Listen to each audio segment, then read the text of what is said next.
what is the current state of financing for transmission and renewables projects in Australia?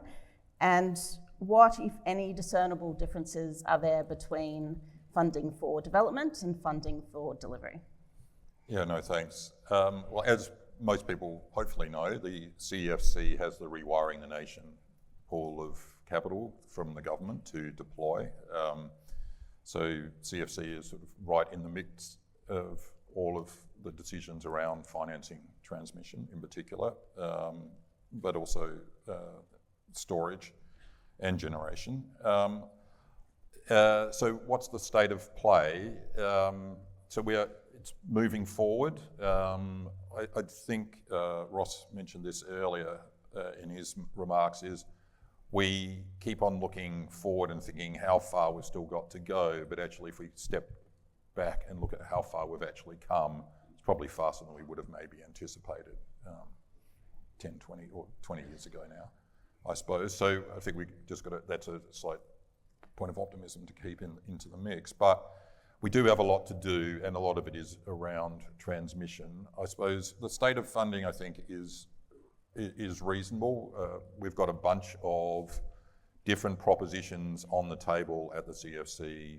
from pretty much every state in Australia. The government's assigned various, federal government, sorry, has assigned various pools of money to transmission in different states.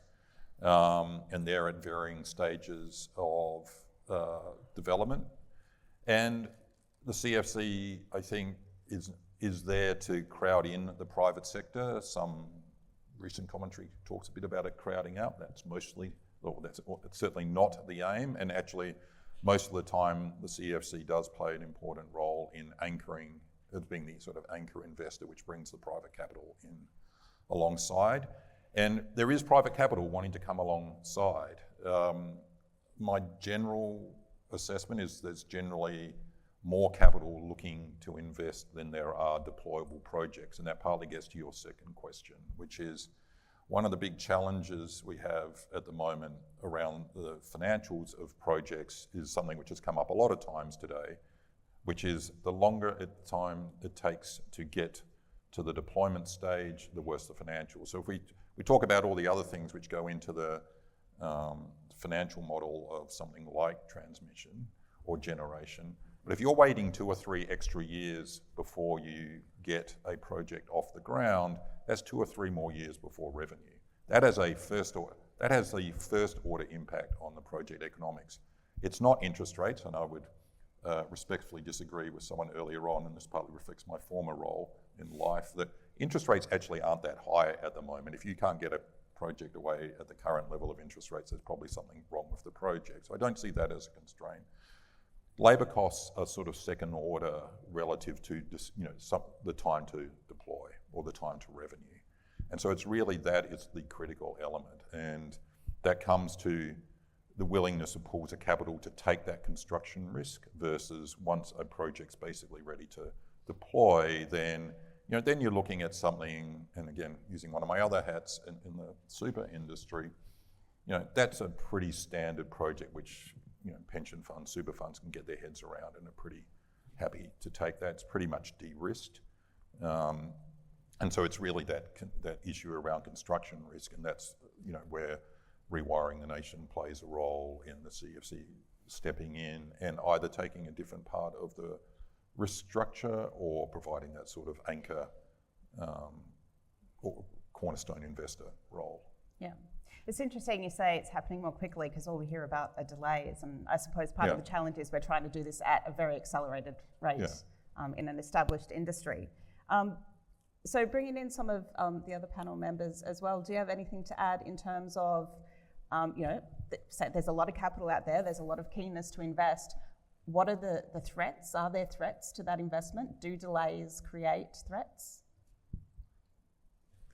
Well, look, I'm happy to go next. I think one of the interesting observations, and Guy's really focused in and around the generation, distribution, but generation elements, and the NRF, and we'll get onto this in a moment, plays in slightly different parts of the value chain. But I think one of the interesting observations as it relates to generation is actually seeing how the vehicles that banks and other financiers get to to look at and to lend to or to invest in have gone more towards platforms, and that's been a great way of actually creating more of a portfolio and being able to spread the risk to enable finance to be able to cope with more of the merchant risk involved and accept more of that risk from a portfolio point of view. So I think it's interesting to see just in Australia the way the market has matured to help absorb some of the risks and then take some of the focus away of eliminating all the merchant risk for financiers. Next question, and Darren, I'll probably let you have first crack at this. What about biomethane? Is ARENA or the CEFC looking at biomethane at all? Yeah, we have a number of biogas to biomethane projects that we've supported, and actually the technology is okay. You can do it. It's often the regulatory environment and a price signal from the market, because it is more expensive than fossil methane. So again, like a lot of the innovation that's required is not strictly technical innovation. It's actually regulatory, market innovation, policies, that kind of thing. So that's a great opportunity. The challenge always with bioenergy opportunities is the feedstock, food versus fuel issue, and ultimately scalability.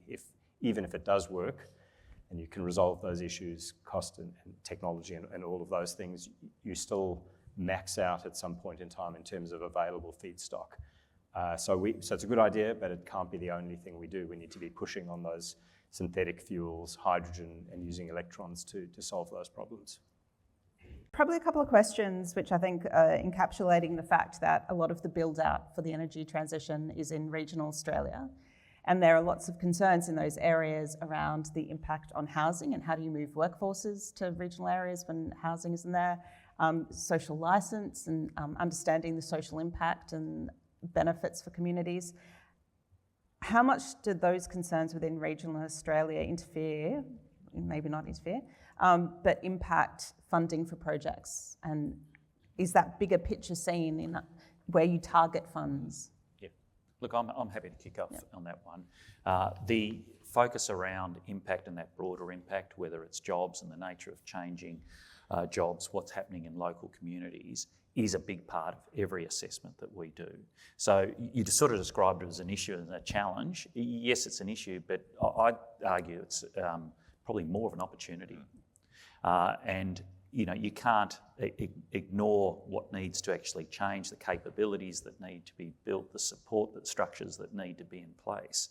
But I think this is a wonderful opportunity for Australian regional areas in terms of new employment. And it's not just like-for-like jobs. There's ability to upskill, there's ability to have well-paid roles that we're actually talking about here, and sustainable roles we know are going to be there for decades to come as well. So I think a lot of opportunity in and around that, but the point that I really wanted to make is that in every proposal that we're looking at, we are looking very much at all of those impact elements and what it actually means for regional communities. Yeah, I mean, we do exactly the same in our assessment at the CEFC. The other point I think worth mentioning is a lot of the focus is on the skilled work side of things, and I'm sure that's true with you guys in terms of what you do, which is something you need to think about. But by and large, I think that's the easier part of the problem, provided you can actually find the people. You can either, we have we do know how to do fly in, fly out in this country. We've done a little bit of that through the years.